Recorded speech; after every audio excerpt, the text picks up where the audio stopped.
दरम्यान छगन भुजबळ यांना मंत्रिपद देण्याबाबतचा निर्णय 7 दिवसांआधीच झालेला होता। पडद्यामागे नेमकं काय घडलं पाहूयात।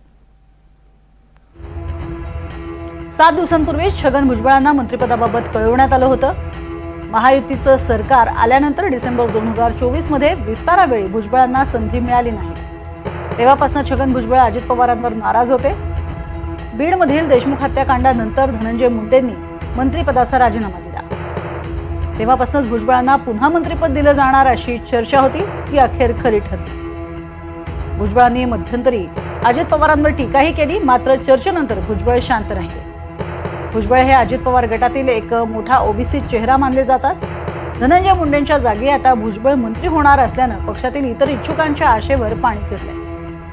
राष्ट्रवादीच्या 3 नेत्यांनी 7 दिवसांपूर्वी छगन भुजबळांना निर्णय कळवला होता आणि अखेर तो निर्णय झाला आणि भुजबळांची नाराजीही त्यामुळे आता दूर झाली आहे।